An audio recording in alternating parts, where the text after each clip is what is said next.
مس عائشہ ایک چھوٹے سے شہر میں پرائمری اسکول کلاس ٹیچر تھیں۔ ان کی ایک عادت تھی کہ وہ کلاس شروع کرنے سے پہلے ہمیشہ "آئی لو یو آل" بولا کرتی تھی، مگر وہ جانتی تھی کہ وہ سچ نہیں کہتی۔ وہ کلاس کے تمام بچوں سے یکساں پیار نہیں کرتی تھی۔ کلاس میں ایک ایسا بچہ تھا جو مس عائشہ کو ایک آنکھ نہ بھاتا۔ اس کا نام طارق تھا۔ طارق میلی کچلی حالت میں اسکول آیا جایا کرتا۔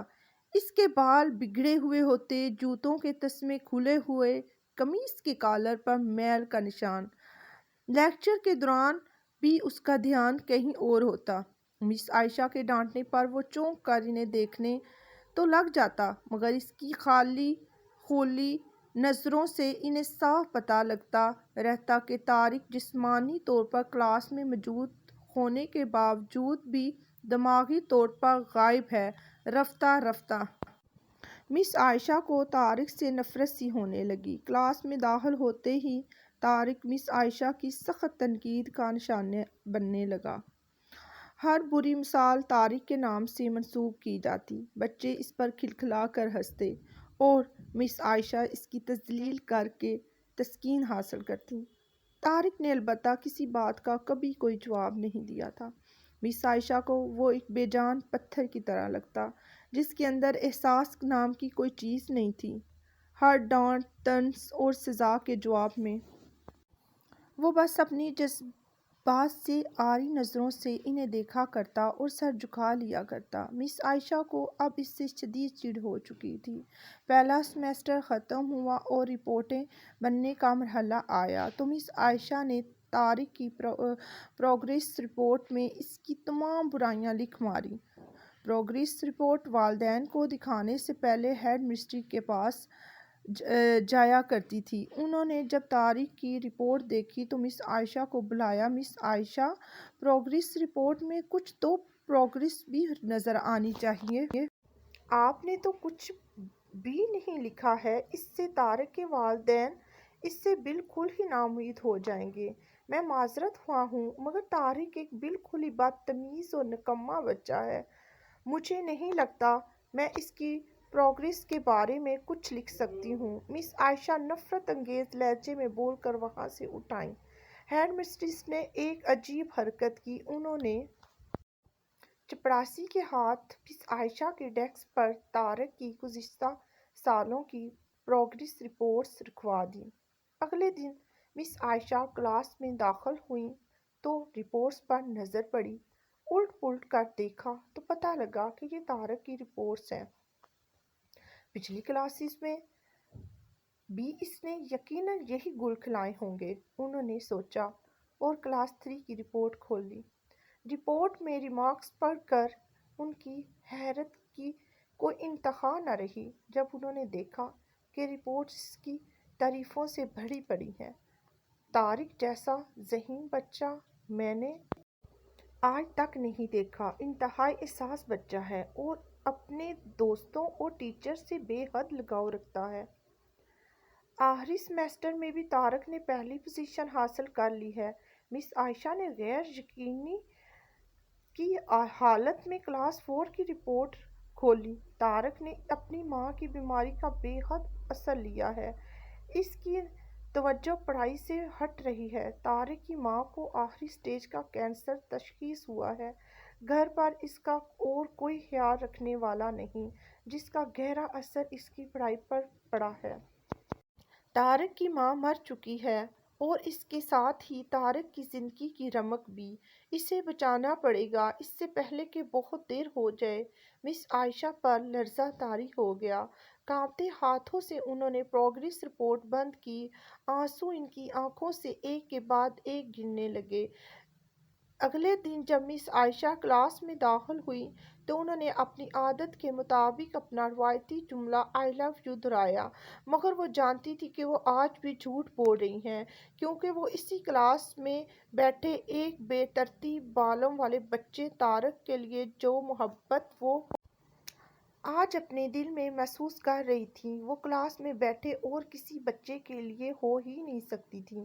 لیکچر کے دوران انہوں نے حسب معمول ایک سوال طارق پر داغا اور ہمیشہ کی طرح طارق نے سر جھکا لیا۔ جب کچھ دیر تک مس عائشہ کی طرف سے کوئی ڈانٹ پھٹکار اور ہم ساتھیوں کی جانب سے ہنسی کی آواز اس کے کانوں میں نہ پڑی تو اس نے اپنے سر کو اٹھا کر ان کی طرف دیکھا۔ خلاف توقع ان کے ماتھے پر آج بال نہ تھے، وہ مسکرا رہی تھی۔ انہوں نے طارق کو اپنے پاس بلایا اور اسے سوال کا جواب بتا کر زبردستی دہرانے کے لیے کہا۔ طارق نے 3-4 دفعہ کے اصرار کے بعد آخر بول ہی پڑا۔ اس کے جواب دیتے ہی مس عائشہ نے نہ صرف خود پر جوش شاندار میں تالیاں بجائیں بلکہ باقی سب سے بھی بجوائیں۔ پھر تو یہ روز کا معمول بن گیا۔ مس عائشہ ہر سوال کا جواب اسے خود بتاتی اور پھر اس کی خوب پذیرائی کرتی۔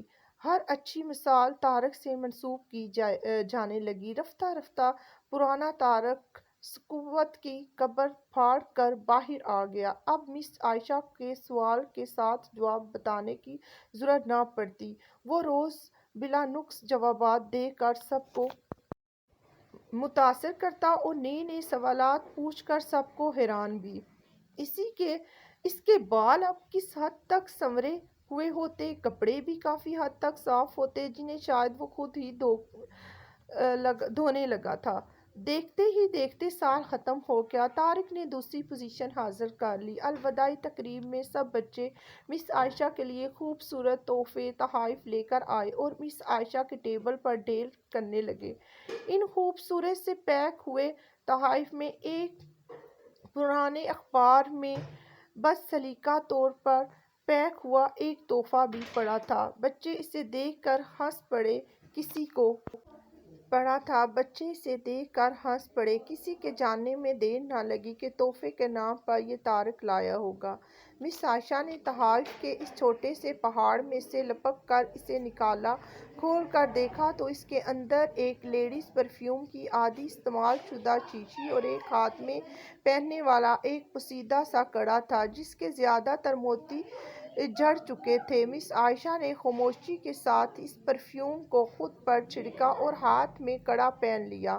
بچے یہ منظر دیکھ کر حیران رہ گئے۔ خود طارق بھی آخر طارق سے رہا نہ گیا اور مس عائشہ کے قریب آ کر کھڑا ہو گیا۔ کچھ دیر بعد اس نے اٹک اٹک کر مس عائشہ کو بتایا کہ آج آپ سے بالکل میری ماں جیسی خوشبو آ رہی ہے۔ وقت پر لگا کر اڑنے لگا۔ دن ہفتوں میں، ہفتے مہینوں میں اور مہینے سال میں بدلتے، بھلا کہاں دیر لگتی ہے؟ مگر ہر سال کے اختتام پر مس عائشہ کو طارق کی طرف سے ایک خط باقاعدگی کے ساتھ موصول ہوتا جس میں لکھا ہوتا کہ میں اس سال بہت سارے نئے ٹیچر سے ملا مگر آپ جیسا کوئی نہیں تھا۔ پھر طارق کا اسکول ختم ہو گیا اور خطوط کا سلسلہ بھی۔ کئی سال مزید گزرے اور مس عائشہ ریٹائر ہو گئیں۔ ایک دن انہیں اپنے ڈاک میں طارق کا خط ملا جس میں لکھا تھا، اس مہینے کے آخر میں میری شادی ہے اور میں آپ کی موجودگی کے سوا شادی کا نہیں سوچ سکتا۔ ایک اور بات، میں زندگی میں بہت سارے لوگوں سے مل چکا ہوں، آپ جیسا کوئی نہیں، فقط ڈاکٹر طارق۔ ساتھ ہی جہاز کا ریٹرن ٹکٹ بھی لفافے میں موجود تھا۔ مس عائشہ خود کو ہرگز نہ روک سکی تھیں۔ انہوں نے اپنے شوہر سے اجازت لی اور وہ دوسرے شہر کے لیے روانہ ہوگی۔ عین شادی کے دن جب وہ شادی کی جگہ پہنچی تو تھوڑی لیٹ ہو چکی تھیں۔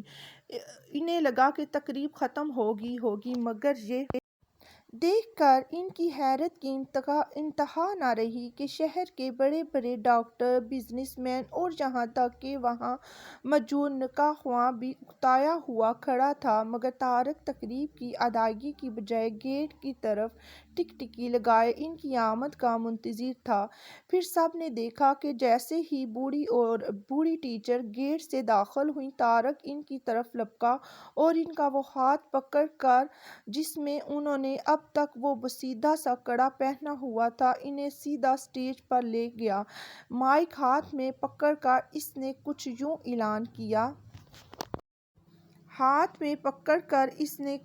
اعلان کیا، دوستو، آپ سب ہمیشہ مجھ سے میری ماں کے بارے میں پوچھا کرتے تھے اور میں نے سب سے وعدہ کیا تھا کہ جلد آپ سب کو ان سے ملواؤں گا۔ یہ میری ماں ہیں، عزیز دوستو، اس خوبصورت کہانی کو صرف استاد اور شاگرد کے رشتے سے منسوب کر کے ہی مت سوچیے گا۔ اپنے آس پاس دیکھیے، تاروں جیسے کئی پھول مرجھا رہے ہیں، یعنی آپ کی ذرا سی توجہ، محبت اور شفقت نئی زندگی انہیں دے سکتی ہے۔ اگر آپ کو میری یہ ویڈیو پسند آئی ہے تو پلیز میرے چینل کو سبسکرائب کریں، لائک کریں، شیئر کریں اینڈ بیل آئیکن کو پریس کریں تاکہ میری آنے والی ہر ویڈیو آپ تک پہنچ سکے۔ دعاؤں میں یاد رکھیے گا، اپنا بہت خیال رکھیے گا۔ اللہ حافظ۔